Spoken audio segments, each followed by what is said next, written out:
Afternoon, everyone, and welcome. I hope you enjoyed your brief lunch break, and know that you are going to be in for a real treat this afternoon with respect to the speakers we have lined up.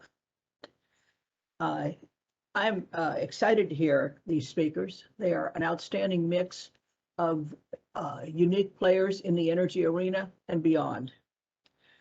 We begin with Wisconsin Public Service Commissioner Ellen Nowak, who chairs NARUC's International Relations Committee. She generously invited me to provide her committee with an update on USEA's international programs during NARUC's Winter Policy Summit. And it is indicative of the close relationship that we have and have the honor of having with NARUC. It's indeed an honor to welcome her today to USEA's annual membership meeting and public policy forum. With that, Commissioner Nowak, it's your turn. Thank you, Sheila. I appreciate it. And thank you all for allowing me to be a part of your public policy discussion this afternoon. As many of you know, I've been a commissioner about 10 years in Wisconsin, and I've been really fortunate to serve in a lot of different roles and have a lot of serve on a lot of different task forces and so forth. And well, I certainly have a lot to say about what is happening at our state and national level about energy policy. I'm here today, as Sheila mentioned, wearing my hat as chair of NARUC's International Committee. As you know, NARUC's members include all of our 50 state commissions and territories and a lot of other stakeholders. We also we have a focus on state and national issues, but we have an ever-growing focus on international issues as well. In fact, back in the day when we all used to go into the office and work, we were literally bursting at the seams at NARUC's offices and had to expand and get more space, mostly due to the growth of our international staff. And I think that speaks a lot to our membership and our knowledge that this role is very important, what we do, not just here in the US, but around the world, and their willingness to participate and lend our resources and our expertise to our friends around the world. So like USEA, we partner too with a lot of other agencies, USAID, Department of State, Department of Energy as well. And I say partner because we don't see it as competition at all. There's so much work to be done. We all work together and we all bring different strengths to the table and can easily work together in the international scene to help, I think, improve access to and the quality of energy regulation around. So if you will indulge me just for a few minutes, again, I was asked to speak about how we are partnering at NARUC with USEA, and I'm also going to talk too a little bit about some gender initiatives that NARUC has undertaken in the last few years that I think that you'll be excited to hear about, and perhaps we can partner on going in the future. So I believe I can share my screen with you all, and I hope that you can see it from my slide deck. We have so we'll take a virtual trip around the world if that's all okay with all of you. I'm missing certainly, never thought I would say it, but missing getting on a plane and even having jet lag, but I'm ready to get up and go. But we'll take a trip around the world. Our work at NARUC and the International Department has not slowed down at all.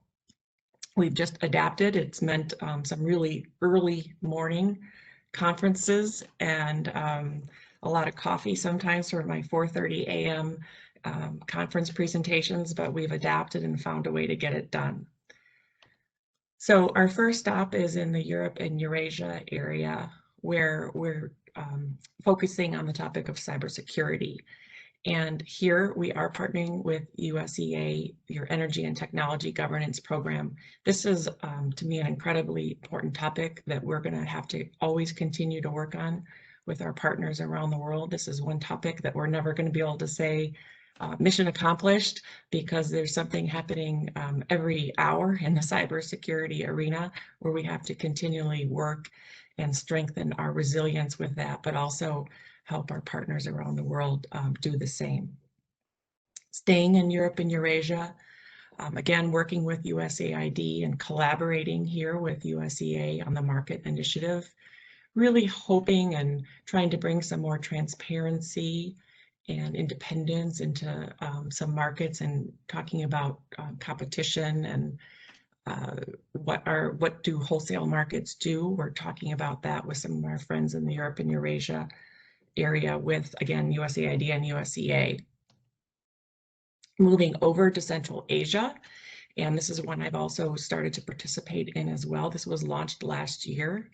We're funded with USAID and, again, collaborating with USAID on assisting our Central Asian partners.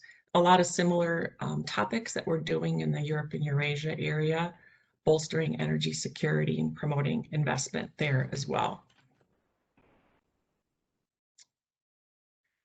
In the Asia region, we're also working with the Asia Gas Partnership, which began just a few years ago with USAID and USEA, helping to optimize the development of the secure, reliable, and economic sources of natural gas in the region. Our mission here is really just to share best practices in the development of that reliable and secure economic regulatory frameworks that are needed in that natural gas sector. Ultimately, the goal here is to stimulate gas demand growth by optimizing gas network infrastructure development and developing the domestic gas markets in Asia. This led to the development of what we call the roadmap for development of downstream natural gas markets. You can find a copy of this on the NARUC website. If you get a copy of these slides as well, if they're sent out after the presentation, that's a hot link. You can get right at the roadmap there and take a look at it. This is meant to be a step-by-step reference for energy regulators and the other people in that energy sector, decision makers in those countries, introducing LNG imports, and then eventually overseeing the domestic regulation of that downstream natural gas market. The last few things I just want to touch base on are, as I mentioned, we're embarking on some more gender initiatives in the international scene. And the first thing we did was develop a practical guide for women in energy regulation, really just starting to introduce those concepts of gender equality in energy regulation, provide some best practices and strategies for them moving forward. What does it look like? And maybe analyzing some pathways moving forward. The next one is a much deeper dive into this gender initiative, and it's a longer program too. This is a 2-year commitment that we're making with USAID, and we call it the Advancing Women Leaders in Energy program. We know that, and this is here again is focused on the Europe and Eurasia region, there may be some more socio-cultural norms that have precluded many women from advancing to those senior level positions in energy markets. I think we've made a lot of great strides here, but it's not the same around the rest of the world. And so this is more focused on those women in that mid-level career section that really want to take it to the next level and are trying, not quite sure how to get there. So we've developed a 2-track system to help promote this. The first track is looking at the human resource, the structure itself of the regulatory agency.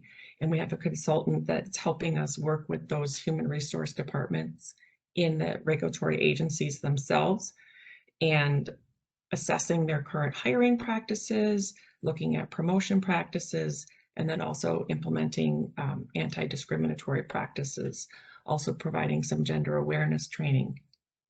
The second track is on the individual basis, where we're supporting the women themselves through, it's an 8-month development initiative where they get online every month. They have assignments to do about helping promote their presentation skills, working on their resume, writing down their career goals, etc.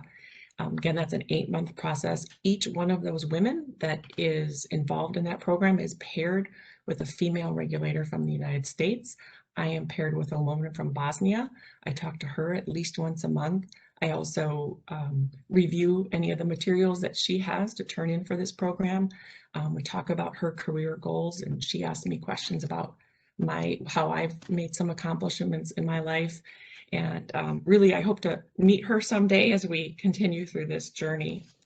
The last thing that we're doing is in conjunction again with USAID and Power Africa, and it is an internship program, again, focused on to get interest among that younger crowd of women in regulation, giving them some of the basic skills, introducing them to what a career would look like, and then how can they start to get some of those basic skills. So we have 3, I think, distinct but really great programs going on regarding women in energy. And I'm hopeful that we can continue to work on these throughout the years. And if they're successful, we'll also, you know, I think take our Advancing Women in Energy program is a brand new program. If it's successful with USAID, we hope to take it to even the next level and continue it for 2 years after that. So that's just a really quick glimpse of some of the things that we're doing. We're doing, like I said, we haven't missed a beat at NARUC with our international programs. And we are very anxious and hopeful that after this new fiscal year starts, we can start to travel some more and engage in some of those interactions personally that I think are really important with our partners around the world and get some more hands-on experience with them.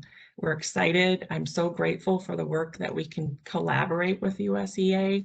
I think it's, like I said, we all bring different strengths to the table, so it's important for us to continue to work together, and I'm confident that we will continue to do that. So thank you again for the time today. I appreciate it. Thank you so very, very much.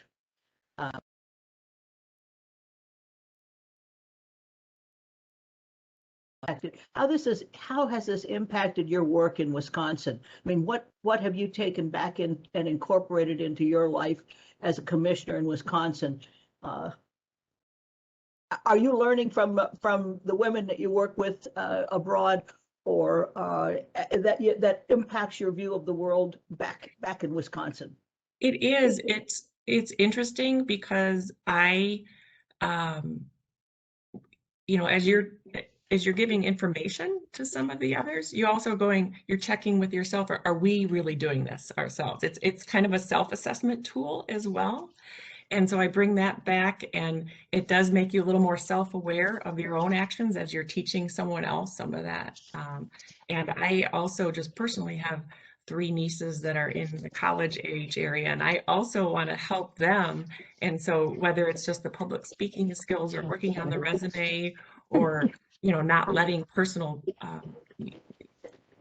just knowing that they can achieve whatever they want. It's really important. I certainly have brought it back in both my personal and professional life. That's wonderful. I was wondering on the advancing women leaders in energy program, what's the next level? Where are you headed with this? You know, we're just at the beginning of it, and I think that we want to see, obviously we want to see some of these women achieve their goals of moving up from where they're at.